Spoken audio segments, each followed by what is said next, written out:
Welcome to Talking Technology with NCBI Labs, where we believe that technology is the single greatest enabler for people with sight loss and all disabilities.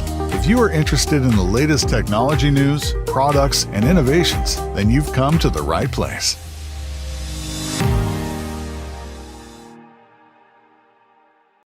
Do you want to tell me a little bit about EyeSight, which we should specify is EYESYGHT, I believe?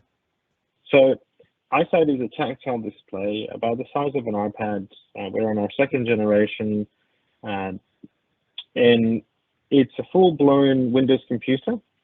And when you look at it, it doesn't have any. It doesn't look any different than just a regular touchscreen.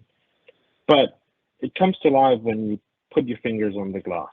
And the idea behind EyeSight is we have had Braille displays that allow you to read Braille. But anything that is visual, maps, charts, photos, that can only be accessed by printing it. And obviously that's slow and clunky. So I thought, well, let's build a display that allows us to feel what we're looking at. Because the sighted world has had them since the 1930s. Why can't we have one of our own?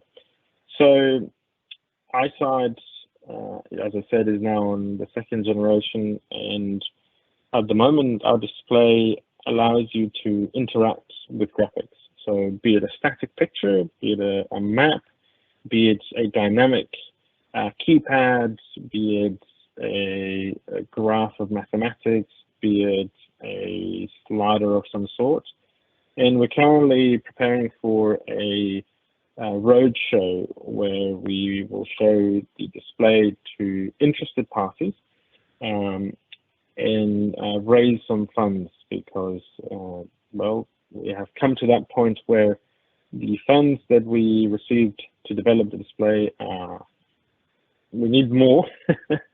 And the pandemic wasn't ideal to showcase a tactile display over video. So, we have had a few slowdowns, but we're getting ready. So if you guys are interested, or anybody else who's listening is interested, to check us out and potentially knows anybody who wants to contribute and make this reality for all, by all means. And how does something like this feel, Santiago? Like, is it like you describe it as a bit like an iPad, but if I touch, the glass, what is it that I'm actually feeling? So we can change what you feel, and I know that's not a direct answer, but let me explain. The glass itself obviously has no moving parts; it's just a piece of glass, and we can give different tactile attributes to a particular point on that screen. Say you have a keypad. So the numbers, say 1, 2, 3, 4, 6, 7, 8, and 0, they might be very smooth.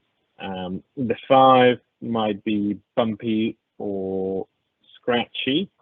And the division between the numbers might feel like a line. And that can be rough, smooth, feels like a bit of a dip, feels like a little bit of a bump, if you will. So there isn't one particular texture or feeling that you can touch.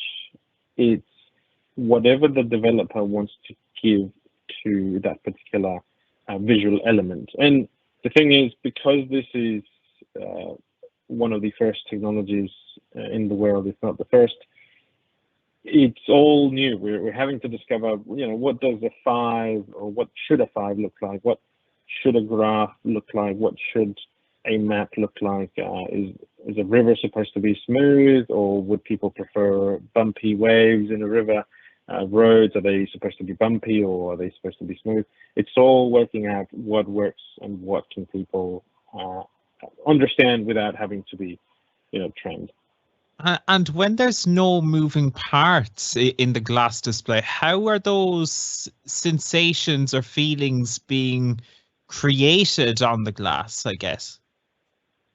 The best description I can give without getting all technical and so on and so forth is our fingers have water, and we're able to use electromagnetic fields, so electric field and magnetic fields, and we're able to use them in such a way that we create a magnet that pushes and pulls your fingertips a tiny, tiny fraction, but it does it very quickly. And by modulating how much we push and pull and where we turn those sensations on and off within the glass, we can trigger your brain into thinking, oh, that's a line, that's a dot, or that's a bumpy, sinusoidal graph, that's a square, that's a slider for volume, and so on and so forth. Thanks for listening to this NCBI Labs Talking Technology clip. For more just like this one, you can subscribe to our YouTube channel. There you can also find loads of full podcast episodes. They're also available on your podcast app of choice or in the NCBI Smart Hub.